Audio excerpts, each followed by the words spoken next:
আপনারা কি জানেন কোয়েল পাখিকে জিঙ্ক দিলে কি উপকার হয় আর জিঙ্ক না দিলে কি কি ক্ষতি হয়? জিঙ্ক কেন দিবেন, জিঙ্ক দিলে কি লাভ এবং জিঙ্ক না দিলে কি ক্ষতি?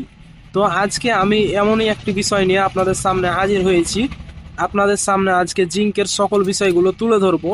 তো জিঙ্ক দিয়ে তিনটি কাজ মূলত করা যায়, তিনটি কাজে আছে জিঙ্ক কোয়েল পাখির জন্য।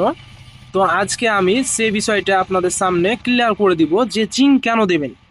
তো চলুন শুরু করা যাক। তো কোয়েল পাখিকে জিঙ্ক দেওয়ার কারণ হচ্ছে তিনটি।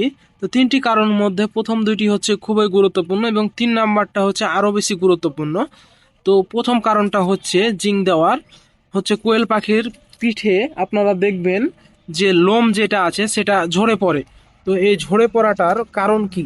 এই ঝরে পড়াটার কারণ হচ্ছে যে আপনারা দেখতে পাচ্ছেন কোয়েল পাখির পিঠে লোম নেই। তো এই লোম গজাতে কোয়েল পাখির পিঠে সাহায্য করে জিঙ্ক। তাই আপনারা কোয়েল পাখির পিঠে লোম গজানো বা লোম শক্ত করার জন্য জিঙ্ক দেবেন। এটা হচ্ছে 1 নাম্বার কারণ। এবং দ্বিতীয় যে কারণটা হচ্ছে সেটা হচ্ছে আপনারা দেখতে পাচ্ছেন এই যে এখানে ডিম রয়েছে, আপনারা দেখতেই পাচ্ছেন এখানে ডিম রয়েছে, এই যে ডিম। তো এই ডিম উৎপাদন বৃদ্ধি করে জিঙ্ক। তো আপনারা যদি নিয়মিত জিঙ্ক দিতে থাকেন তাহলে কোয়েল পাখির ডিম উৎপাদন বৃদ্ধি ঠিক থাকে। এই দুইটা তো হচ্ছে মেজর কারণ যে কোয়েল পাখির পিঠনে লোম গজানোর জন্য দেওয়া লাগে জিঙ্ক এবং ডিম উৎপাদন বৃদ্ধির জন্য। কিন্তু 3 নাম্বার যে কারণটা হচ্ছে সেটা হচ্ছে কোয়েল পাখি অনেক বেশি মারা যায় একে অপরের সাথে ঠোকরাঠোকরি করে। এই কারণটাই হচ্ছে সবচাইতে গুরুত্বপূর্ণ যে জিঙ্ক দিলে কোয়েল পাখিগুলো একে অপরের সাথে কম ঠোকরাঠোকরি করে এবং কম মারা যায়। তাই আপনাদের বলছিলাম যে জিঙ্ক এর 3 নাম্বার যে বিষয়টা রয়েছে সেটা খুবই গুরুত্বপূর্ণ। তো আপনারা যদি নিয়মিত জিঙ্ক দেন তাহলে কোয়েল পাখিগুলো একে অপরের সাথে কম মারামারি করবে এবং মারা কম যাবে। তাই অবশ্যই আপনারা কোয়েল পাখিকে জিঙ্ক দেবেন। জিঙ্কটা আবার কোন সময় দিবেন? জিঙ্কটা আবার যে কোনো সময় দিলে হবে না, জিঙ্কটা দিতে হবে দিনের দুপুরবেলাতে। কারণ জিঙ্ক হচ্ছে একটা ঠান্ডা ওষুধ। যদি এটা আপনারা রাত্রিবেলা দেন বা সকালবেলা দেন তাহলে উপকারের বদলে অপকার হওয়ার সম্ভাবনায় বেশি থাকে, কারণ পাখিকে ঠান্ডা লেগে যাবে, তখন তখন পাখিগুলো মারা যাওয়ার সম্ভাবনা বেড়ে যাবে। তাই আপনারা কোয়েল পাখিকে জিঙ্কটা দুপুরবেলায় দিবেন।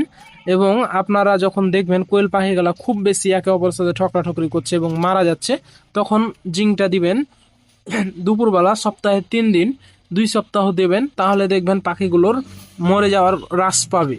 দেখতে পাচ্ছেন আমার খামারও এই সমস্যাটা হয়েছে। এই যে এখানে দুইটা পাখি রয়েছে, মৃত দুইটি পাখি রয়েছে, এই যে আপনারা দেখতে পাচ্ছেন এখানে দুইটি মৃত পাখি রয়েছে। তো এই পাখি দুটি মারা গেছে মূলত একে অপরের সাথে ঠোকরাঠোকরি করে।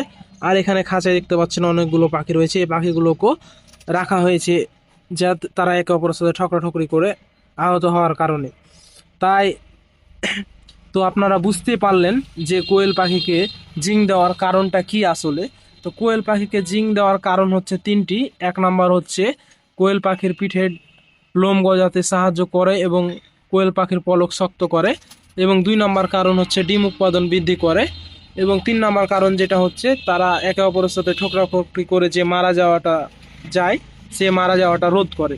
তাই আপনাদের অবশ্যই কোয়েল পাখিকে নিয়মিত জিঙ্ক দেওয়া উচিত, যাতে কোয়েল পাখির মারা যাওয়াটা হ্রাস পায় এবং ডিম উৎপাদন ঠিক থাকে এবং কোয়েল পাখির পলক গজাতে সাহায্য করে। তো এই ছিল মূলত জিঙ্কের কাজ। এবং জিঙ্ক দিলে এই উপকারগুলোই হবে আর জিঙ্ক না দিলে এই ক্ষতিগুলোই হবে।